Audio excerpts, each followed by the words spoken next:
kayak narkoba yang lainnya itu buat stimulan, dia membuat senang. Membuat senang. Membuat senang gitu. Tapi kenapa kok sampai bisa beredar di masyarakat?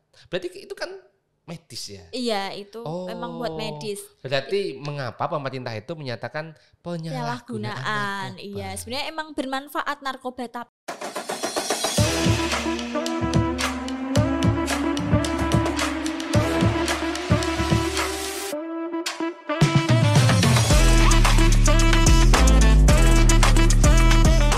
Assalamualaikum warahmatullahi wabarakatuh. Jumpa lagi dengan saya Ahmad Sobrion di TH Podcast. Inilah kata-kata kita.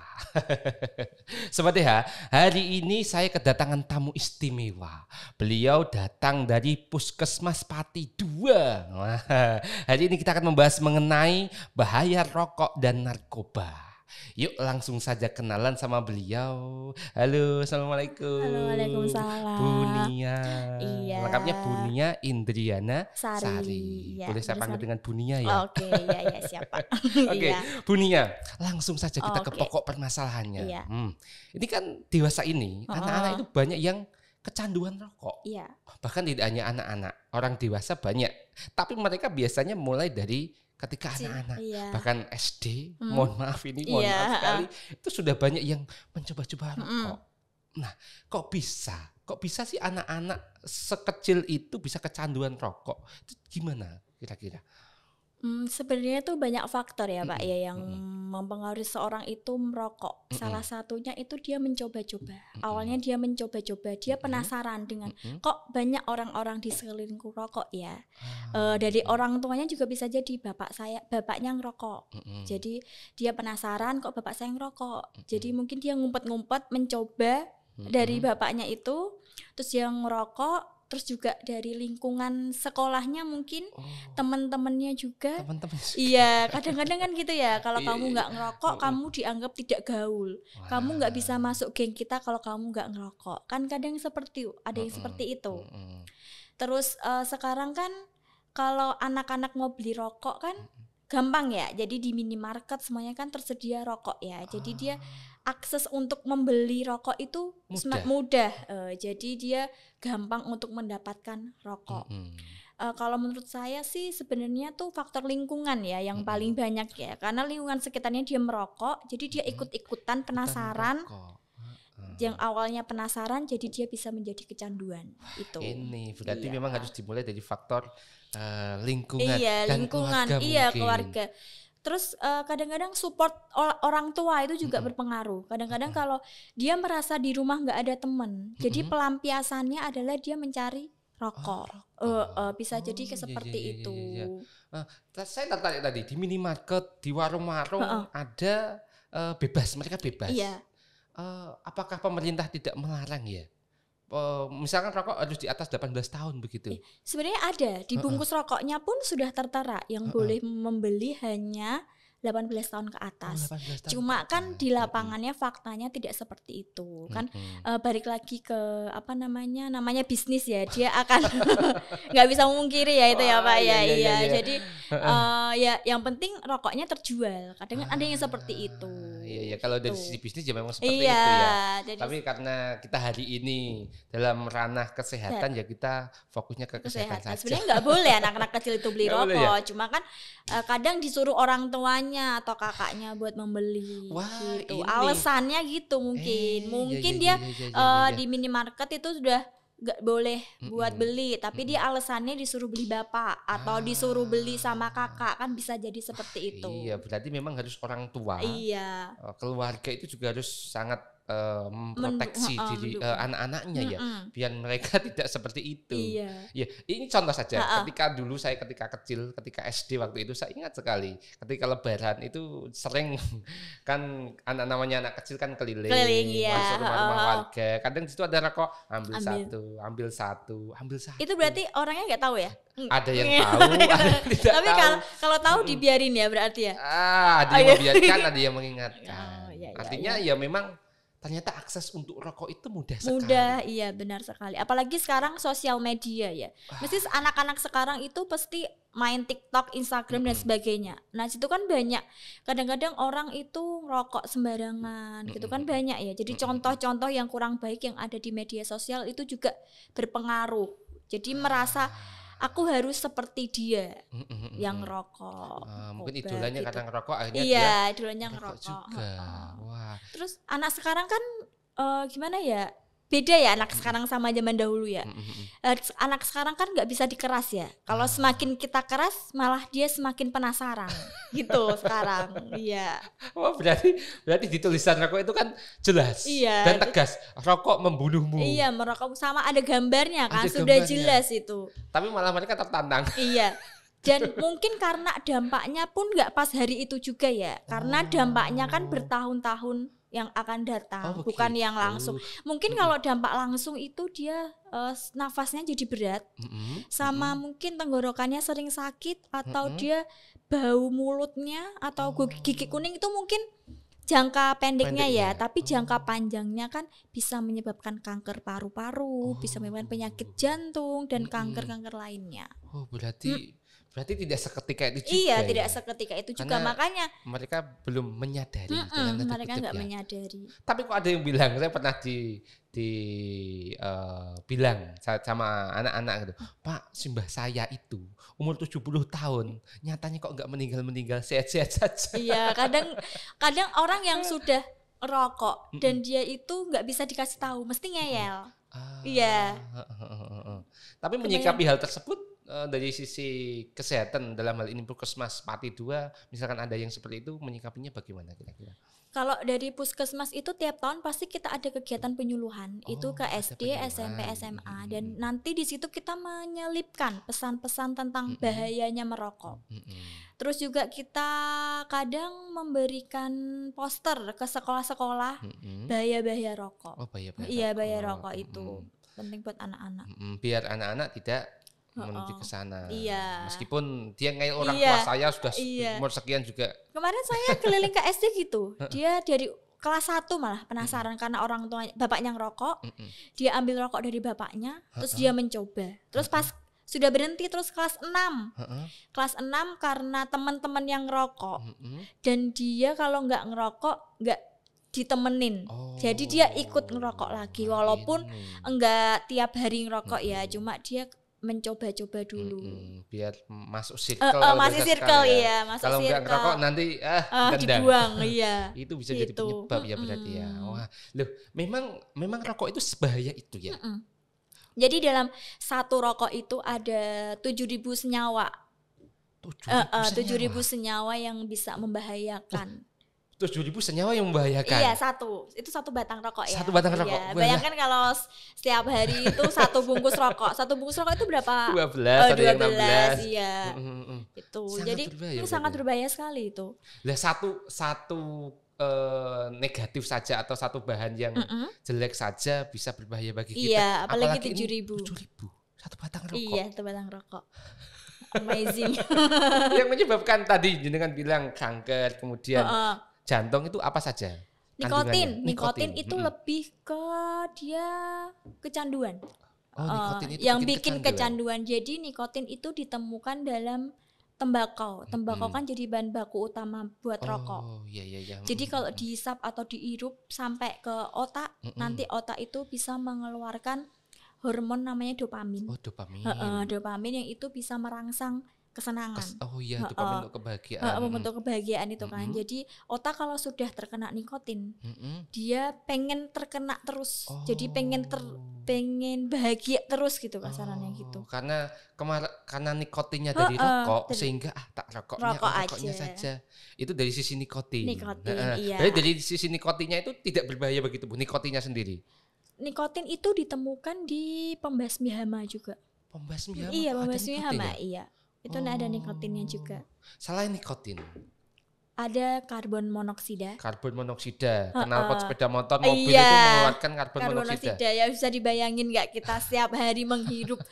Kita kalau di jalanan aja ada asap rokok aja, ada asap knalpot aja kita ngerasa nggak nyaman ya. Apalagi ini apalagi ini kita menghirup sendiri dengan sengaja. Iya. Jadi kalau karbon monoksida itu nanti pengaruhnya ke otot-otot jantung yang melemah. Hubungannya Jadi kan gimana? di dalam tubuh manusia kan ada sel darah merah. Sel darah merah itu harusnya mengikat oksigen.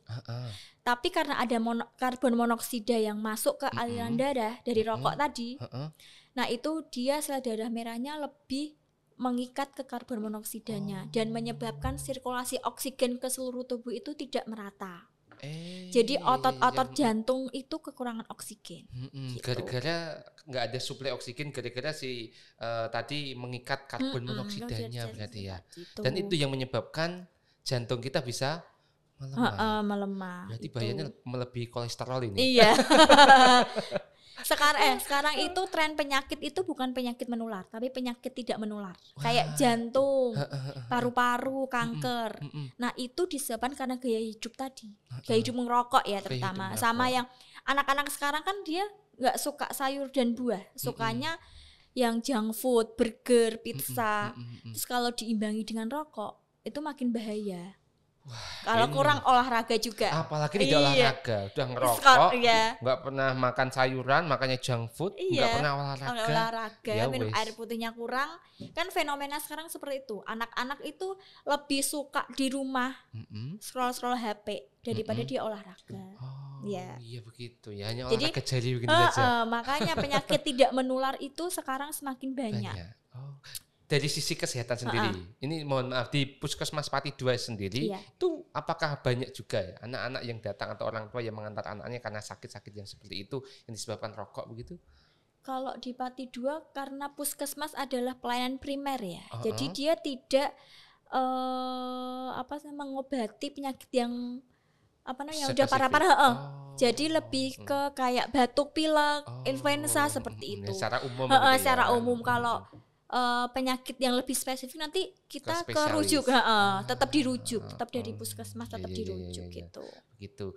Tapi anak-anak kan tadi seperti yang di awal saya sampaikan, wah kakek saya umur 70 tahun juga nggak meninggal kok. Lah berarti pengaruh nikotin, pengaruh karbon monoksidanya tadi belum sampai atau bagaimana? Atau karena dia juga diimbangi dengan olahraga dan lain sebagainya atau bagaimana? Nah, bisa jadi dia karena olahraga. Karena orang-orang zaman dulu kan lebih sering olahraga ya, ke sawah atau banyak gerak lah.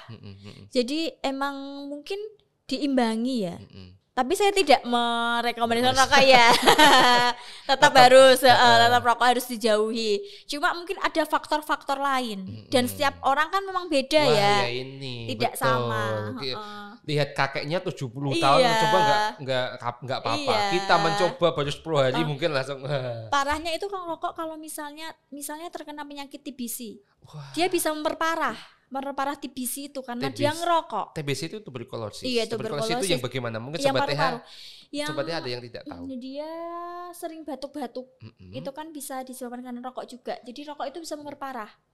Jadi batuk-batuk ada bakteri tuberkulosisnya di dalam paru-paru. Wah, dan ini menular kalau itu menular sekali. Dan berbahaya sekali. Berbahaya dia kalau udah kena TBC itu dia harus pengobatan 6 bulan. 6 bulan setiap hari harus minum obat. Kalau dia 1 kali saja tidak minum obat, dia balik lagi dari awal, ngulang dari 6 bulan. Dan itu kalau ngerokok itu bisa memperparah. Bisa memperparah keadaan tersebut. Iya. Misalkan begini, saya nggak ngerokok, tapi teman-teman saya ngerokok dan hampir tiap hari mungkin terpapar asap rokok. Apakah itu juga berpengaruh? Iya, berpengaruh karena itu dinamakan perokok pasif ya.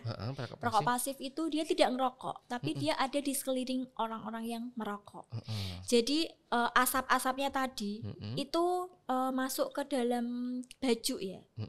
Jadi itu juga bisa menyebabkan orang yang menghirup asapnya tadi juga terkena sesak nafas. Apalagi kalau bayi ya. Usahakan kalau teman-teman ngerokok itu jangan di dekat bayi atau balita karena kasihan mereka sistem kekebalan tubuhnya belum ada. Jadi usahakan kalau misalnya ada yang bapaknya ngerokok, kalau mau ketemu anaknya mandi dulu.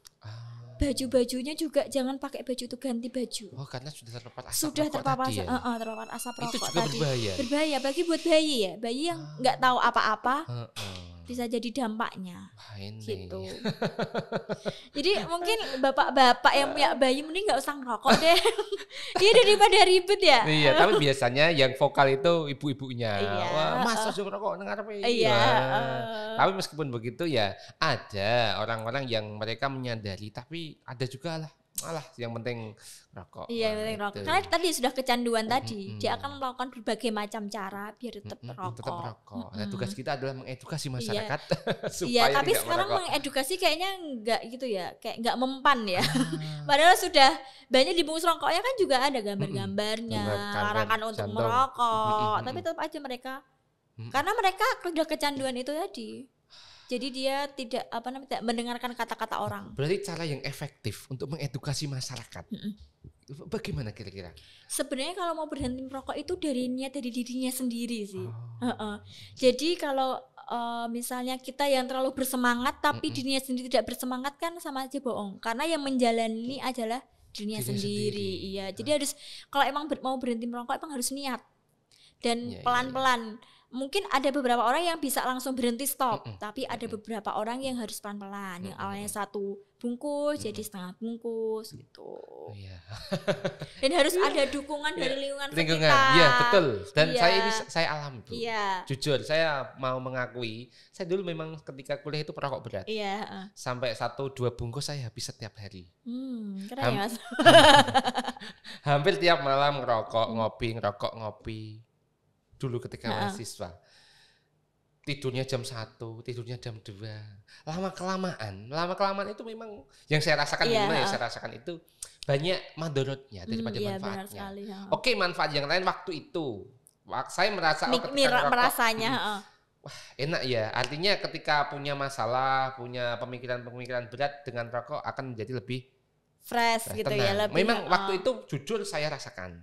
Tapi lama kelamaan ternyata itu hanya semu.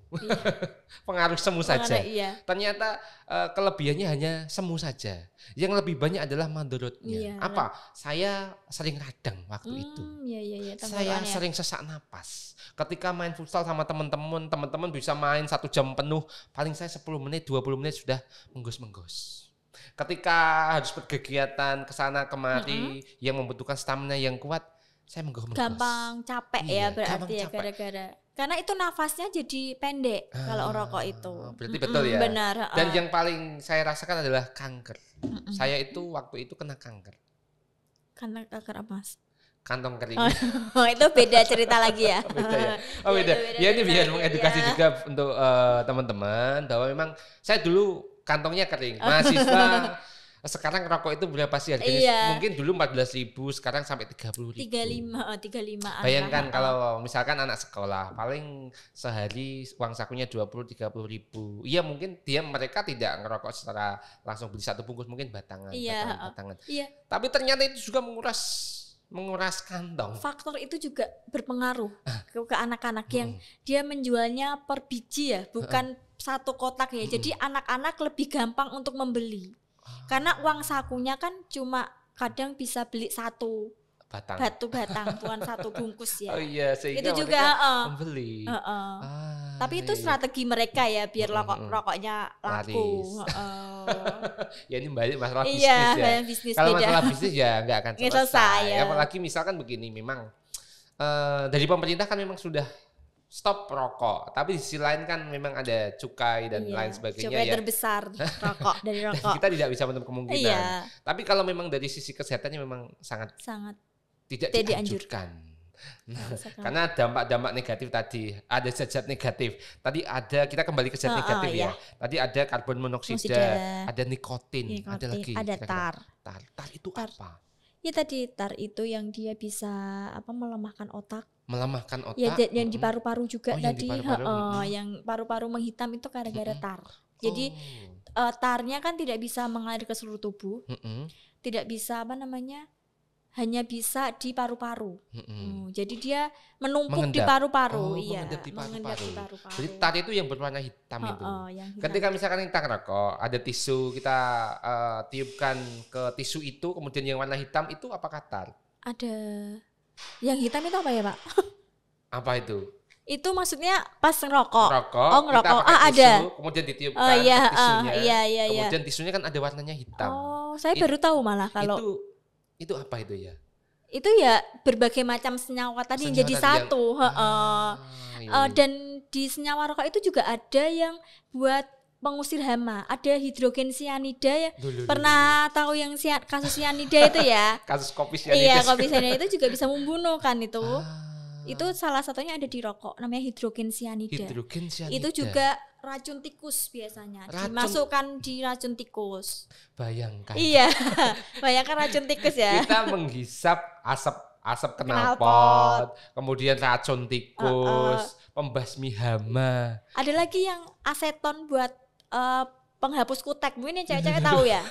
Iya, itu juga ada di rokok. Sama yang di cat rambut itu namanya asam asetat. Asam asetat. Asam asetat itu ditemukan di cat rambut, itu juga ditemukan di dalam satu batang rokok.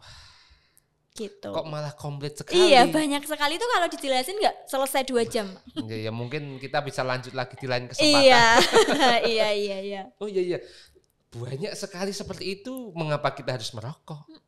Banyak negatifnya. Makanya saya sebutkan tadi, mungkin hanya positifnya ada, tapi hanya secuil negatifnya lebih banyak. Segunung.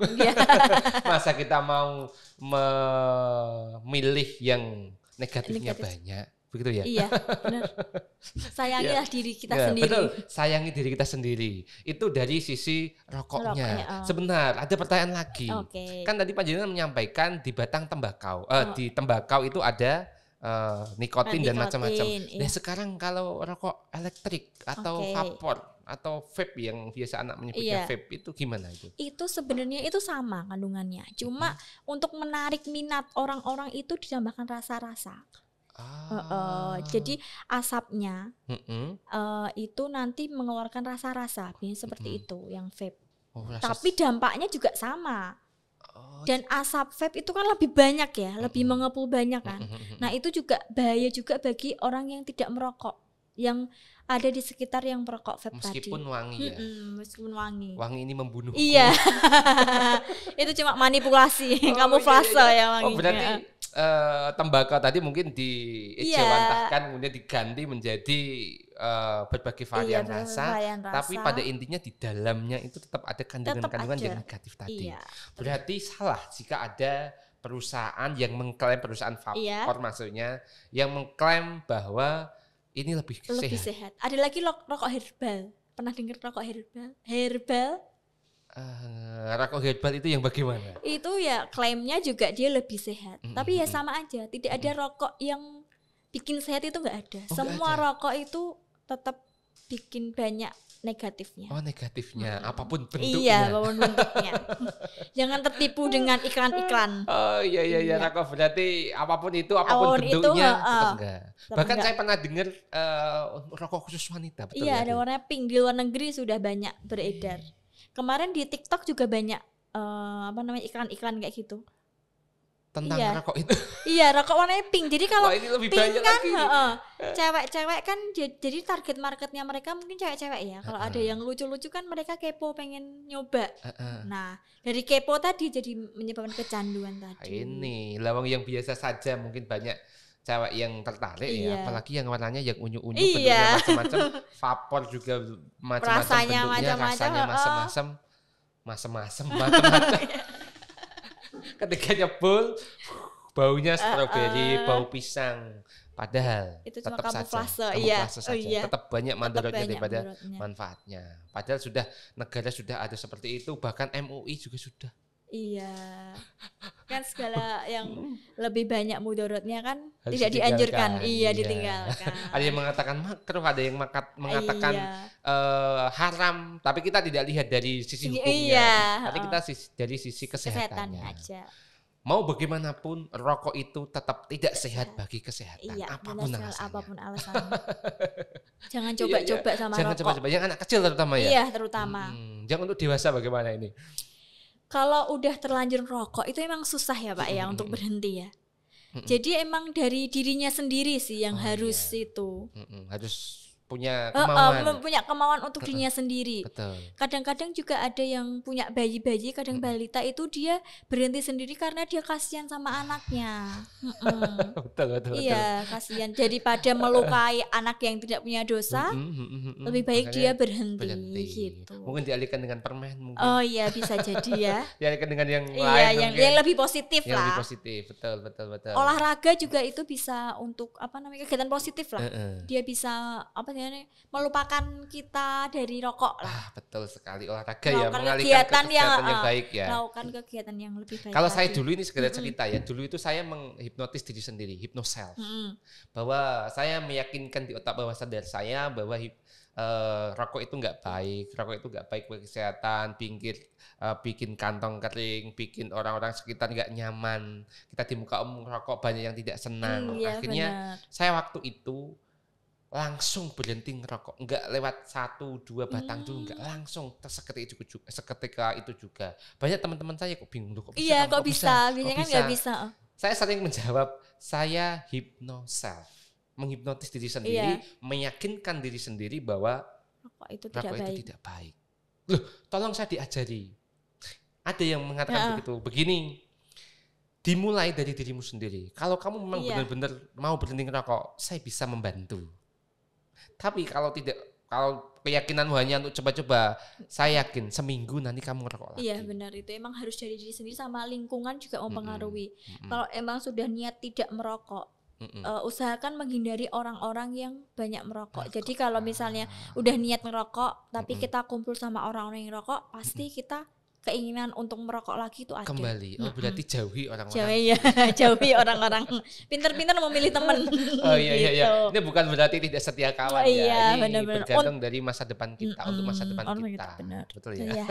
Iya, mengenai rokok itu. Tapi rokok itu kayaknya 11-12. Ada pintu masuk untuk salah satu hal yang negatif lainnya, yaitu narkoba. Oke. Ada hubungannya nggak sih rokok dengan narkoba itu di kalangan remaja mungkin? Sebenarnya itu persamaannya itu sama-sama yang adiktif. Yang adiktif itu yang bikin kecanduan. Kecanduan.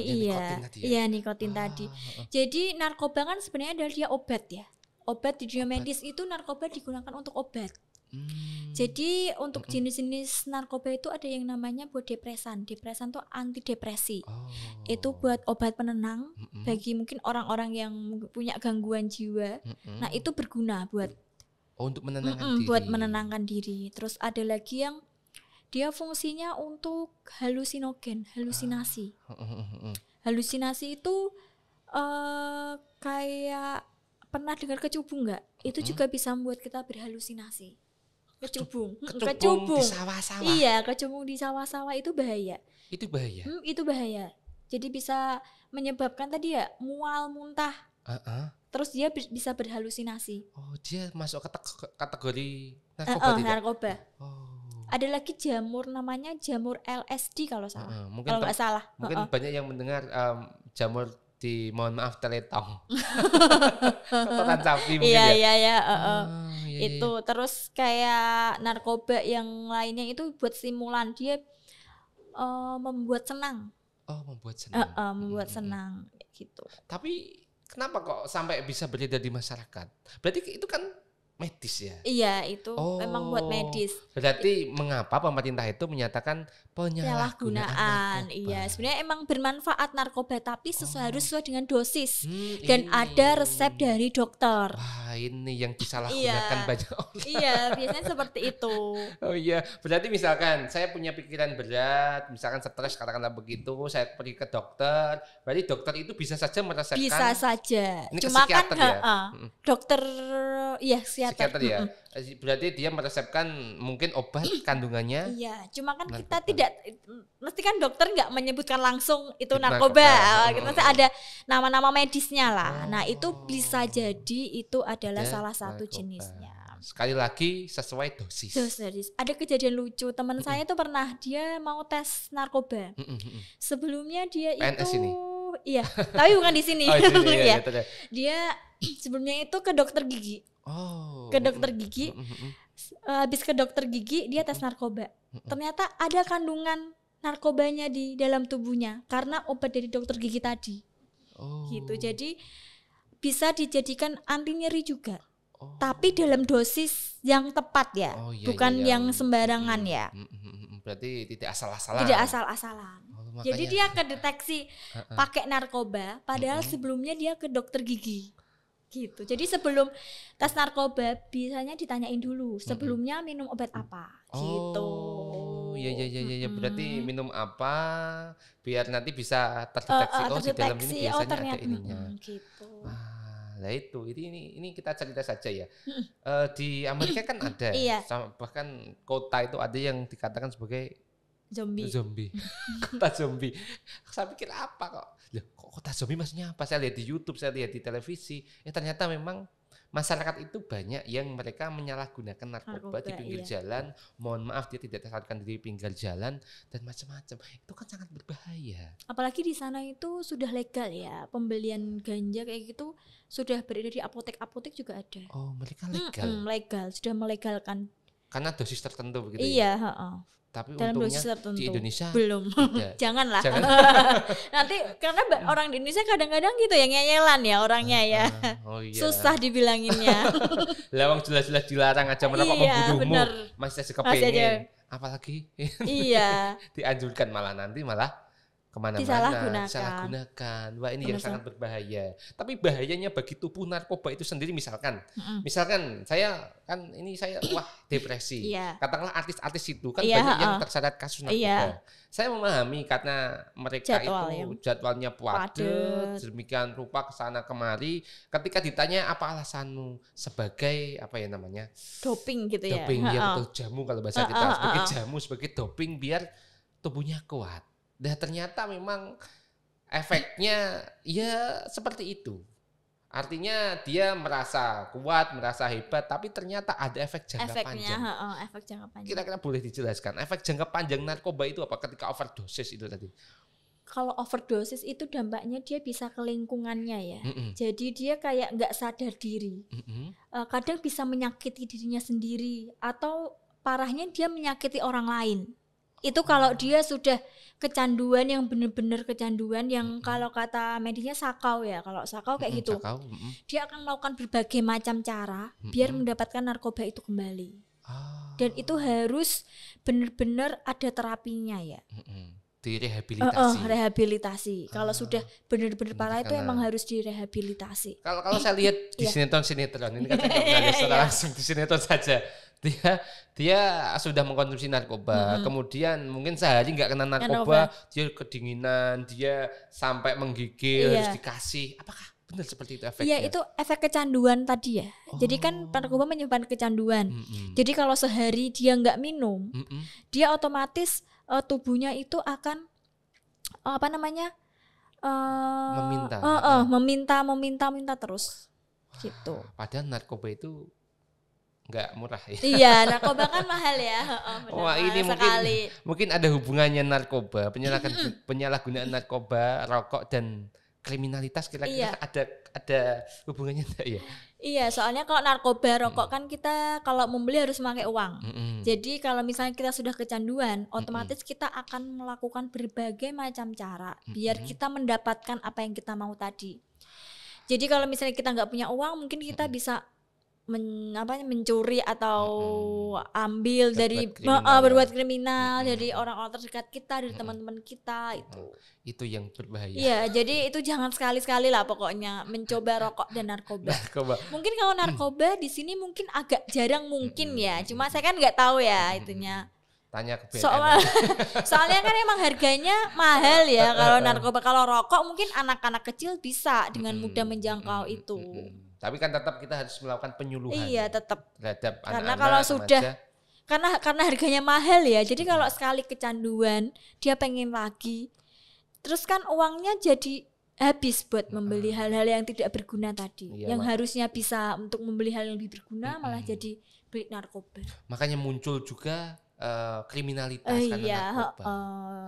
Tapi ada nggak Bu ciri-ciri orang yang makan narkoba dengan orang yang enggak itu dari sisi fisiknya mungkin ada nggak? Mungkin secara kasat mata, ini begini. Oh mungkin kalau kasat mata nggak bisa terlihat ya Pak ya. Jadi mungkin terlihatnya itu mungkin dia kalau nggak pas hari itu nggak pakai narkoba. Mungkin jadi kayak dia kayak seenaknya sendiri gitu. Mungkin Seenaknya kalau sudah kecanduan seperti itu. Seenaknya sendiri. Tapi nek kayak gini ya kita nggak bisa, nggak kelihatan. Oh, baru kalau kekurangan gitu baru kelihatan. Gitu. Mungkin wajahnya jadi tambah ganteng. Enggak ada yang ganteng kalau pakai narkoba. Pastinya malah tambah lebih. Iya. Kalau bahasa apa ya? Pokoknya wajahnya disuram. Iya, betul. Aura inner beauty-nya itu enggak keluar, iya. Betul benar ya? sekali. Ya, saya pernah lihat di internet, di televisi orang yang pakai narkoba itu ada yang rambutnya berantakan, wajahnya kucel begitu karena enggak keurus. Jadi kelihatan lebih tua kan, kadang seperti itu. Umurnya 19 tahun tapi malah kelihatan kayak umur 40 tahun. Narkoba. Iya. Dari sisi Puskesmas Pati 2 sendiri biasanya melakukan sosialisasi, pasti kan melakukan sosialisasi itu kan, karena mungkin dari program pemerintah ya. Iya, dari pemerintah. Biasanya programnya kemana saja? Kita juga ada posyandu remaja. Loh, posyandu bukan hanya untuk anak-anak? Oh tidak, sekarang posyandu itu banyak. Ada posyandu untuk usia produktif juga ada, usia bayi dan balita ada, posyandu remaja. Jadi posyandu remaja itu kita mengumpulkan remaja, semua remaja di suatu desa. Nanti kita kasih penyuluhan. Jadi kita di sana bekerja sama dengan BKKBN.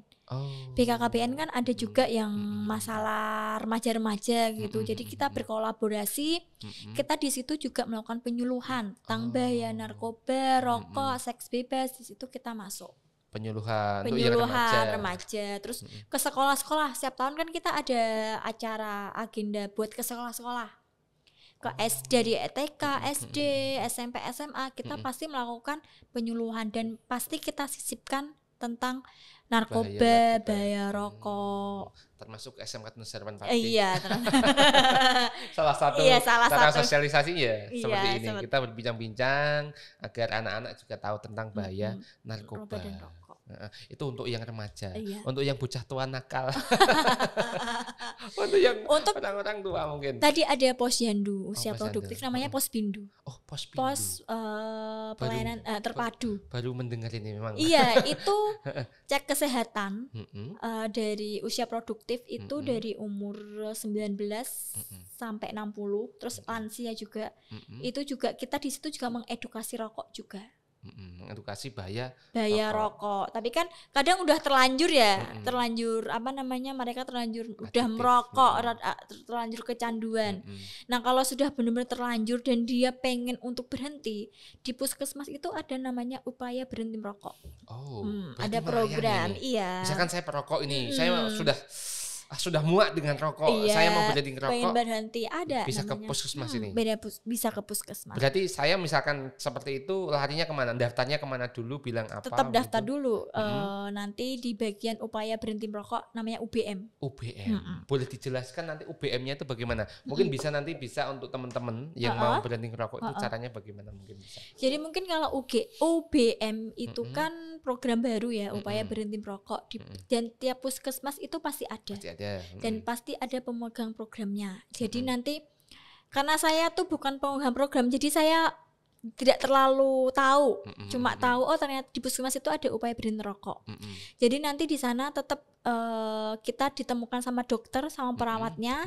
Nanti kita diberikan konseling sama. Dokter ini dokter spesialis atau dokter umum? Enggak, kalau dokter umum. Kalau di puskesmas memang tidak ada dokter spesialis Baru nanti kalau misalnya dia butuh rujuk, baru kita ngerujuk, gitu. Berarti konsultasi begitu konsultasi lah, gimana caranya berhenti merokok gitu. Nah dari itu untuk rokok, untuk narkoba sendiri, misalkan masyarakat kita yang sudah kecanduan, alih-alih melapor kepada polisi kan dari sisi kesehatan kita tidak lihat dari sisi kriminalitas ya, dari sisi kesehatan, proses rehabilitasi itu bagaimana? Saya dengar kok sangat menyakitkan. Saya dengar itu. Kalau itu saya belum bisa jawab ya, soalnya itu ranahnya di BNN ya.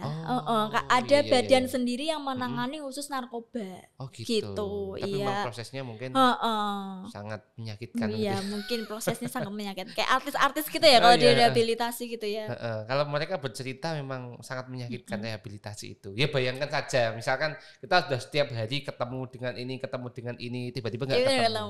Kan kalau bahasa orangnya setiap hari ketemu seneng kangen tiba-tiba dipedot. Iya. Kan kita rasanya mungkin Iya, seperti itu ya. Yang mengenai narkoba. Makanya jangan coba-coba narkoba kalau nggak mau direhab. Jauhi narkoba, jauhi Rokok. Ya. Mungkin bisa diulangi lagi, Bu, Oke. mengenai kenapa sih kita harus berhenti merokok dan berhenti narkoba, jauhi narkoba. Jangan berhenti narkoba, jangan mencoba-coba. Iya, benar. Mungkin bisa diulangi ke depan kamera, Oke. mengapa kita harus berhenti merokok dan narkoba. Oke, merokok itu sangat banyak dampak negatifnya daripada dampak positifnya. Jadi kalau adik-adik semua sudah merokok, pasti adik-adik akan kecanduan. Dan dampak rokok itu tidak hanya pada saat ini, tapi bisa kita lihat beberapa tahun yang akan datang. Kayak kanker, penyakit jantung, dan penyakit-penyakit lainnya itu tidak bisa kita lihat pada saat ini. Jadi sayangi dirimu, jangan pernah mencoba merokok sedikit pun. Dan jauhi narkoba. Jauhi narkoba. Sekali masuk narkoba, habis sudah. Nggak bisa itu. Oh iya. Baik, terima kasih Bu Iya. Nia atas kehadirannya di TH Podcast. Semoga apa yang kita bicarakan ini bermanfaat. Iya. Mohon maaf juga waktunya kami ambil. Tadi Nggak sedang apa-apa. sibuk di Puskesmas, kita ambil. Ayo kita ke sini, Bu. Mohon maaf apabila ada salah kata tutur kata yang tidak benar. Saya senang bisa bergabung di sini. Ini pengalaman pertama soalnya ikut podcast kayak gini. Biasanya cuma nonton. Oh iya, saya cuma nonton. Ini nonton. Iya, sebenarnya saya kepengen lebih panjang lagi. Oh iya. Tapi memang karena durasi ya kita tidak bisa mengenyang hal itu, sehingga ya sudah. Mungkin next time Ya, dengan lain tema waktu yang bisa kita berbeda. lanjutkan. Iya, benar. Iya. Baik Sobat TH, itu saja yang dapat kami perbincangkan mengenai rokok dan narkoba. Pesan dari Buninya, jauhi rokok dan jangan pernah coba-coba narkoba. Dari saya Ahmad Sabiron, sampai jumpa lagi di TH Podcast selanjutnya. Assalamualaikum warahmatullahi wabarakatuh. Dadah. Oke. Jangan lupa like, subscribe channel SMK Tunas Harapan. Terima kasih. Oke. Tuh.